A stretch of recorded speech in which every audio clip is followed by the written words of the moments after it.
If you've ever woken up with a case of what we call brain glue, or found yourself staring at a to-do list knowing exactly what you need to do, but feeling like an invisible concrete block is holding you down, then this deep dive is for you. And that feeling, it's not just modern burnout or simple laziness. Mm. Our mission today is to cut through all that noise and show you the ancient biological blueprint for this exact sensation. We are diving deep into the science of Ayurveda, specifically focusing on the Kapha Dosha.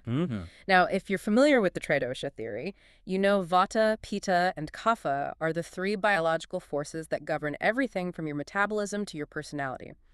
But today, we're not just defining them. No, we're using this framework to really dissect the physical and mental roots of procrastination and inertia. And we're zeroing in on two specific Sanskrit concepts for this. Yes, jadakva, which Yeah. is pure mental and physical inertia, just the inability to get moving, and pramad, which is, well, it's a more conscious, active lethargy or negligence. So we're going to treat these not as personality flaws, but as physiological states. States that can be cured. This isn't just theory. This is actionable knowledge. Exactly, to reclaim your mental energy and fight that inertia. Because kapha is essential. It's the force that gives you strength, stability, even empathy. But when its qualities become excessive, That's when it creates that thick, slow feeling. the foundation turns into quicksand. Okay, let's unpack this. If we're fighting this feeling of heaviness, we need to know what we're made of. So, what is kapha fundamentally built from, and why is it so rightly called the cement of the body? It all comes down to the Mahabhutas, the 5 great elements. Kapha is uniquely formed of the combination of earth and water. Earth and water. Just think of it visually. Yeah. The earth element provides the density, the structure, the stability, just pure mass. And then the water element provides the necessary lubrication, the coolness, the flow. So if Vata is the wind that moves things, and Pitta is the fire that transforms things, then Kapha is the solid foundational platform. It's the ground and the lubrication that keeps everything cohesive. That is a perfect way to frame it. The very root of the word kapha comes from the Sanskrit shlish, which literally means to embrace or to stick together. The ultimate binding force. It really is. Its primary role is providing mass, holding the skeleton, muscles, and organs together. It is the structure. Right, and structure is great, but a structure that can't move is basically a prison. So to understand why kapha tips into this sluggishness, we have to look at its fundamental qualities, the gunas. Yes. Because if we know the qualities that are stacking up, we know the exact opposite qualities we need for the treatment. And that opposition is the entire method of Ayurvedic balancing. It is. Now, kapha has a whole set of essential qualities, but for the purpose of, fighting sluggishness, we can focus on just 2 or 3 in particular. Okay, let's hear them. The first is guru, which translates as heavy. This provides weight and stability, which is good for a healthy physical frame, but in excess. Guru is what leads directly to weight gain and, more importantly for our topic, that mental and physical feeling of laziness, that difficulty in just lifting yourself up. So that overwhelming desire to hit the snooze button 6 times, that's the guru quality literally gluing you to the mattress. Absolutely. Then the next critical quality is manda, which just means slow. Kapha individuals are inherently slow. Slow digestion, slow movement. Often slow speech, and definitely slow to take action. So when guru and manda combine heavy and slow, you get a state of low-grade perpetual stagnation. And you can add in shita, cold, and snigdha, oily or moist. But you combine heavy, slow, cold, and moist. I mean, the takeaway is clear. This is cement that has to keep flowing or it just sets into concrete. And that leads to the third crucial quality for us today, skira, which means stable or fixed. Okay. In balance, this is great. It's mental firmness, composure. But in imbalance, it becomes resistance to change, stubbornness, and a deep inability to adapt. You stay stuck because moving just seems too hard. Here's where the blueprint gets really specific. Because kapha isn't just one force, right? It has 5 crucial protective jobs it performs throughout the body. And these 5 subtypes tell us exactly where the stagnation is likely to originate. Kapha's headquarters is the chest, which is where we find Avalambaka kapha. Avalambaka. It protects the heart and lungs, ensuring breathing has proper moisture, and it sort of empowers the other types of kapha. And if we move down the digestive tract, next is Kladaka kapha in the stomach. Kladaka kapha moistens the food, initiating breakdown. But its most important job is creating that thick mucus lining that shields the stomach walls from intense digestive acid. the agni. I love how granular this is. We even have Botaka kapha on the tongue, which the sources say is basically our saliva, Right. and it's responsible for identifying taste. But let's jump to the one most responsible for the modern problem of brain fog. Okay. That would be Tarpaka kapha. This resides in the head and the brain. Its function is to nourish the sensory organs and the brain tissue itself. So Tarpaka kapha is kind of like the body's natural brain food. Is it analogous to something like cerebrospinal fluid? Exactly. That's a great analogy. When Tarpaka kapha is balanced, it gives you sharp memory, courage, mental calm. But the source makes a crucial link here. Jadattva, that core feeling of inertia, primarily stems from a disruption right here. So when that nourishing, heavy fluid becomes stagnant, the There- brain just can't process information efficiently. It can't. And finally, the glue for our movement, Shlashaka kapha, Which is in the joints. found in the joints, providing lubrication, shock absorption, ensuring your movement is friction-free.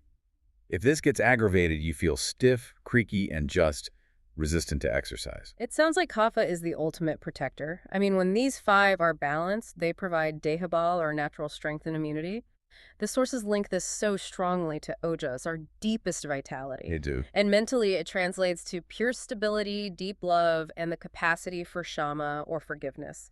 It really is the foundation of a kind and strong personality. It's the reservoir of your calm and your resilience. Okay, so let's turn to the personality itself. If you're listening and you align with these traits, you might have a strong kapha presence in your constitution. So what does a balanced kapha person look like? Well, they're the archetype of calm and steadiness, often associated with the soma quality, cool, calm, moon-like. Physically, they're sturdy. Strong frame, broad shoulders, broad hips. And they gain weight easily. Very easily and frustratingly find it very hard to lose. They're visually striking too, though. Yes, their skin is often soft, cool, oily, and radiant. They tend to have large, calm, attractive eyes. In terms of energy, they love deep, long sleep. They're definitely prone to sleeping late and enjoying daytime naps, a habit we are going to flag later as highly problematic. And their mental process is methodical, not quick. That's the key. They are slow to grasp new information. They need time to process it. But once they learn something, their memory is ironclad. Their long-term recall is exceptional. So they're the friends you can always trust. Absolutely. Calm, romantic, profoundly loyal, and excellent listeners. In a crisis, they are the anchor. They avoid conflict and maintain mental stability when everyone else is panicking. That sounds like a superpower, the ability to stay grounded. But if the downside is that groundedness turns into being glued to the spot, let's talk about the mental toll. This is the payoff. How do those beautiful, stable kapha qualities become a physiological barrier to action? We connect those heavy, the guru, and slow, the manda qualities directly to mental stagnation. Yeah. And this is where we really need to define the difference between Jadattva and Pramad. Okay, let's start with Jadattva inertia, stupor. Give us the physiological breakdown. Jadattva is a state of just pure mental dullness. It's an inability to initiate movement or consciousness. It's linked to an increase in tamas, the quality of inertia or darkness. So when someone's experiencing kapha-driven Jadattva, they have that intense brain fog upon waking. Decision-making is agonizingly difficult. There's a total lack of desire to engage or learn anything new. Their physical heaviness just mirrors their mental inability to move. The person wants to move, but they physically cannot get the gears turning. Precisely. And the source points to a fascinating mechanism here called Kapha Vrita Vata. Okay, what does that mean? It means kapha, the cement, is literally obstructing the path of Vata, the nervous system, the wires of communication. So if the cement is blocking the electrical flow, signals are delayed, they're muted, or they simply don't get through. Wow. That's why you feel cognitively stuttered or delayed when you have that severe brain fog. That's it. That analogy, cement blocking the wires, makes it so clear this is a physiological problem, not a moral failing. Now let's pivot to pramad.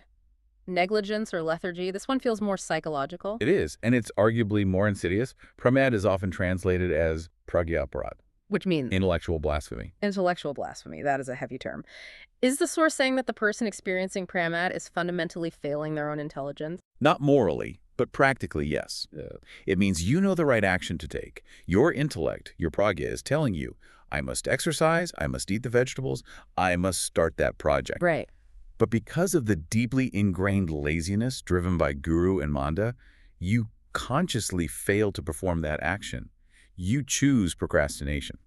So Jadatva is I can't start because my brain is fogged over, and Pramad is I could start, but I'll just put it off until tomorrow because it's easier to stay heavy and stable. That is the essential difference. And Pramad is cited as a major root cause for chronic diseases like Madhumeha or diabetes, where the initial condition is heavily exacerbated by the patient's negligence. Yeah. Their failure to adhere to what they know they need to do. It's the failure of the will to overcome comfort. Exactly. So if we want to fight Jadatva and Pramad, we have to stop pouring cement. What are the biggest causes, the Hetu, that stack Kapha so high? The causes are split into diet and lifestyle, and they all share one thing. They are heavy, cold, or too sweet. Dietarily, it's the overconsumption of the three tastes that build structure: sweet, sour, and salty. Like comfort foods, basically. Exactly like comfort foods. Heavy, cold, hard to digest foods. This means large amounts of dairy, especially cold milk, cheese, and yogurt. Tons of meat. Fried foods, refined foods, and any excessive intake of sweets. And overeating in general. Oh, absolutely. Overeating or eating again before the previous meal is fully digested is a massive factor. Okay, now for the lifestyle sins, what is the single worst thing a Kapha-dominant person can do? The cardinal sin of Kapha is daytime sleep, divaswampna. Excessive sleep, more than 8 hours, combined with a sedentary life will always increase Kapha.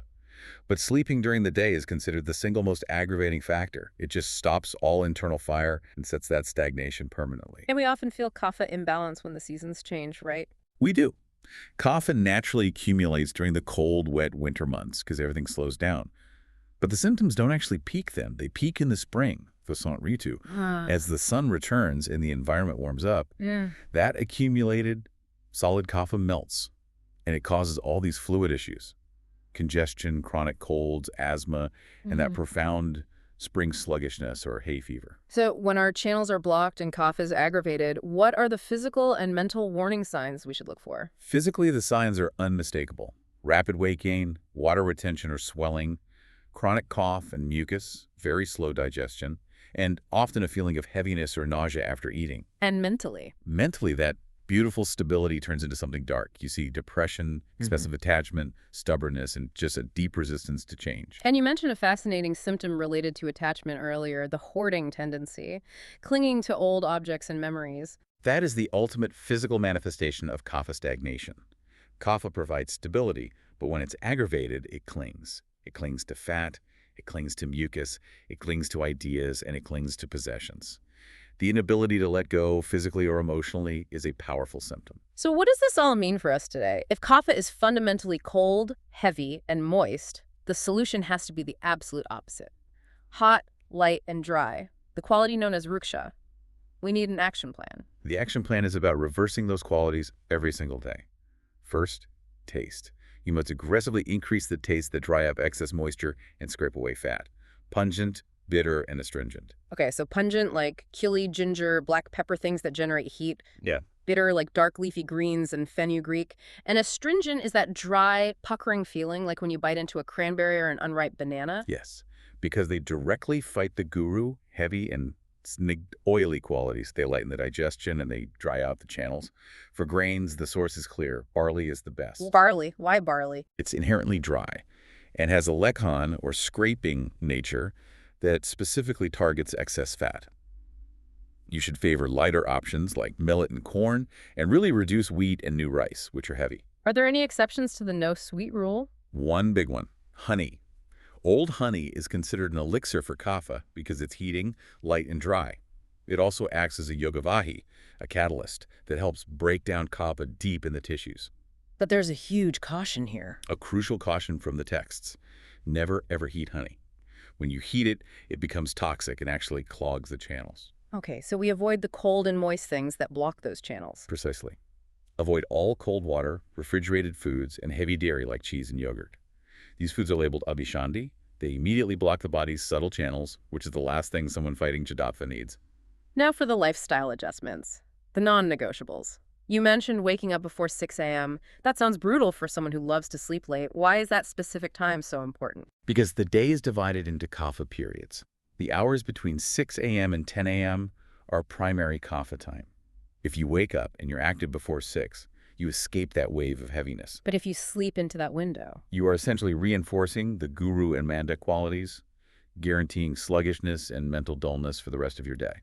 That makes the early wake-up a medical intervention, not just discipline. And for exercise, it has to be about heat and sweat, right? Vigorous movement is mandatory. It must generate heat. It can't be a gentle stroll. Sun salutations, Surya Namaskar, are cited as the best, but they have to be done at a fast, dynamic pace. And focus on poses that open the chest, the seat of Kapha, like warrior, bow, and camel pose. And how do we generate that internal heat when we're just stuck in inertia? We use breathing, pranayama, specifically aimed at fighting Jidantva. The ultimate Kapha destroyer is Kapalabhati, the skull-shining breath. It's a rapid, forceful exhalation that generates intense internal fire and stimulates the mind. Also highly recommended are Bhastrika, or bellows breath, and Surya Badana, right nostril breathing, which intentionally activates the heating channel in the body. And finally, instead of the rich, oily body treatments a lot of people use, we actually want to dry out the body externally. Yes. The treatment is called Udvartana, or dry massage. Instead of using heavy oils, you massage the body vigorously with dry powders like triphala or chickpea flour. This dramatically improves circulation, reduces fluid retention, and actively scrapes away superficial fat. And to give the digestive system a complete reset. Langan, or fasting. A weekly full fast, or even just restricting yourself to only hot, spiced water for a day, is incredibly beneficial. It rests the digestive fire and gives the body a chance to burn through accumulated kapha instead of new food. This has been an incredibly thorough deep dive. Kapha is truly the source of our strength, our stability, and our capacity for love. It is never the enemy. No, the enemy is stagnation. Jidapha and Pramad are simply warning signs that those vital earth and water elements have solidified into a burden. The key to freedom from sluggishness is understanding that movement and heat are non-negotiable. We talked about how the Kapha individual is prone to hoarding clinging, not just to old physical objects, but also to old, stagnant memories and emotional patterns. If physical clutter truly reflects mental stagnation, we leave you with this final provocative thought. To conquer Jidapha, what small thing, a dusty object in your closet, or perhaps an old, unnecessary resentment, could you discard or let go of today to immediately introduce the lightness and movement needed to begin your journey toward balance?